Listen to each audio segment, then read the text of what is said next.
like it could be as low as 7%. I mean, that's fairly shocking. I think that should change. Right, I'll just hand it back to you, Tom. Right, Del Harris. Well, after last week's monstrosity, we are changing subject now, if you haven't noticed. Lamppost, crossing the road, what would you Jack on about? Ladies and gentlemen, he's back.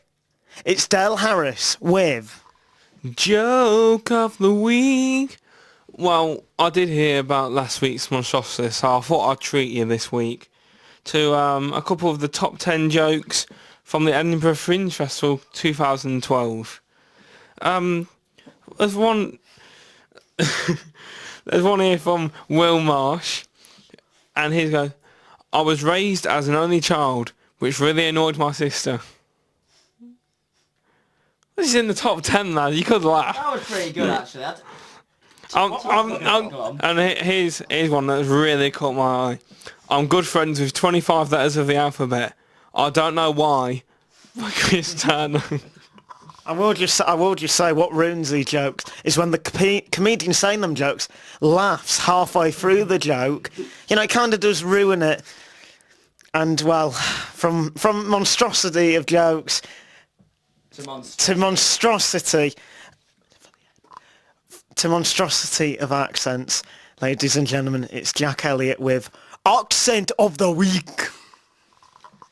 Well, if you look at how we played, it's no stadium, and Zlatan was very good. The fourth goal, especially, is very good. I'll pass it back to you, Tom. Well, I don't even think there's a point asking what that was, because that was awful. It was not awful. It wasn't awful. It was terrible. Yeah, I agree, Dale. I agree. Well, we've done our accent of the week, we've done joke of the week, we've done the news of the week. Now it's time for that highlight of the week, that little thing that's giving you that little warm glow when you go to bed, something you're looking forward to. Who wants this one? Well, Jack Elliott's demanding the mic. I'll take it. It's a little bit personal, this one. Tomorrow, I know this might sound a bit posh, I'm off to my granddad's poetry reading in Newcastle. Stop laughing. We thought it'd be something a bit more newsworthy, not something that's like your own thing. But anyway. Well, I'm sorry, I said a bit personal. But that's very personal. If anyone's listening to this, it's not going to make any sense. In all fairness, it is good. He's not just like one bloke sat in his room. Right? It's at like a proper event. You know, you pay to get in. This is a guy who he translated Medea into a Broadway play. So he's not absolutely nobody. Guys. Well, do you want?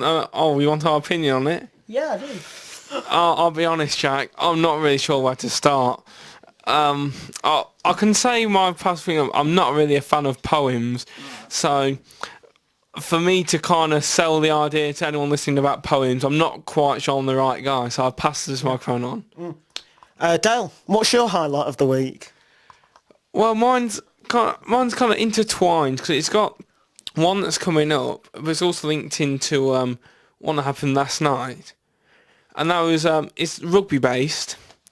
Last night it was Leicester Tigers playing the New Zealand Maori, and as Tom nicely demonstrated there, the Maori have a different type of haka to the All Blacks, which I didn't really know beforehand, which is quite interesting, and it was great to watch. And Leicester Tigers won in the end. I believe it was 22 points to 17. It was, I'll just have a look, 32-24. Not quite, but it's a win all the same, and with a weakened team as well. And I'll quickly link it into the next point, which is England against Australia, the big one at Twickenham Saturday. I think it's going to be a cracking game. I think it's going to be a close game. It's going to be a great test for Stuart Lancaster's side.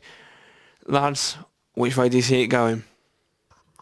Well, I think this is going to be a really tight one, you know. I think I can see England edging it, but I think it's going to be one of them that it'll go one way, then another, and then it'll just have plenty of twists and turns. But I just think Stuart Lancaster decides to just edge it, Jack. Like you, I think it's going to be very close, but I can just see England just sneaking it in the last 20. I reckon it's going to be a high-scoring game. I could see it being my guess. It's going to be 26-22 to England. Oh, and final highlight of the week, Tom. Well, this one's a little bit personal, but it's one that you should know about. It's WWE Survivor Series, and you know what? I'm really looking forward to this pay-per-view. Not for the matches. Not for the matches, but for the history. Because Survivor Series is the first pay-per-view I ever watched, and it lands on my birthday this year, which, I'm hoping that there's a nice little twist and turn in the main event, which is Ryback against John Cena against CM Punk. Wouldn't it just be brilliant if CM Punk can reach 365 days as champion, Dal? It would be great for everyone who's not basically a 5-year-old child or woman. Yeah, it will be fantastic if he gets to keep the belt. I was looking forward to Team Punk against Team Foley when it was first announced, but as usual, the writers had to ruin that and give us this match that no one really wants, apart from the Cena fans, which is about 10 people, Vince being one of them. So Vince McMahon, if you're somehow listening to this, we do not want Cena as champion. I'd rather have Ryback, and that is saying something, as champion that is. Well, they are the thoughts of Dale Harris. I'd rather just have CM Punk retain, to be honest. But one of the matches I am looking forward to is Antonio Cesaro against R-Truth, and it's just for one reason only, is this is really Antonio's main big chance to go on one of the main pay-per-views and really, show himself off, be a show-off, you might say. And I think he can do it. I hope that he is the World Heavyweight Champion. Not right now. I can see it happening sometime mid-next year, maybe. Jack, do you think Antonio Cesaro is a willing World Heavyweight Champion candidate? Well, as Dale said, he wasn't very interested in poetry. I'm going to say, I'm not hugely interested in wrestling. I'd like to say happy birthday to you, Tom. And seeing as you two clearly know more about it, I'll pass the mic back.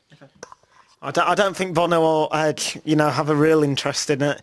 But, I think Cesaro should be the World Heavyweight Champion candidate, Dale.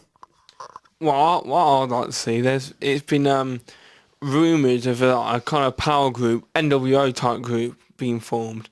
I'd love to see Cesaro being put with Punk, Heyman and Lesnar, and maybe someone else. I think as long as they're used in the right way, which I seriously doubt with WWE, I think he's very good, not just for the company, but for his career, because he's definitely one to watch. And just one final note for me, because I've got to mention it, the John Cena AJ thing. If again, Vince McMahon, if you're somehow listening to this, please stop. Please. Well, that was total non-stop action, that little thing from Dale, wasn't it? But, I do a rant basically a week about the WWE, and I really did. It grinded my gears, it did, because it doesn't make much sense, which annoys me, because some of the audience, are made to feel like, they know the real life. They know, the relationships wrestlers have outside of the ring as well as inside of the ring. And I think some people do, get mixed up with real life and, the wrestling life. But it annoys me when, I'm told that a guy who publicly got divorced because of, allegations, which I won't go into, and then all of a sudden, it's made to feel like he's remarried this woman or something. It just doesn't make much sense. But that's WWE Survivor Series, and you know what? My money's on Punk. I hope he makes 365 days. That'd be fantastic. Well, that were our highlights of the week. Do you know what, though? We're not just going to finish there. We're going to give you an extra joke. No, well, maybe we will, maybe we won't. I don't know. Dale had said that he was going to show us it, but anyway, Anyway, right, well, we might not then. Okay. Well, you sprung it on me there. Yeah, you did, in all fairness. Well, Dale did point at his phone at the point and went Well, at that- end. well, in But anyway, fairness, that anyway. was 15 minutes ago. Well, you should have. Well, You've got the memory of a sieve, Dale. I am. But what I will. I've got it ready. Right, well, Dale Harris with Joke of the Week Extra. This is one to leave you in a great mood. My mom's so pessimistic that if there's Olympics of pessimism, she wouldn't fancy her chances. Well, that was a good one again, though. The joke teller did laugh. Mish Kumar, I just mentioned. Good comedian, actually, as well. Well, thank you so much for listening to Blah De Blah with me, Tom Feeney. Me, Dale Harris. Me, Jack Elliott. Thanks for listening to Blah. D. Blah. Blah De Blah.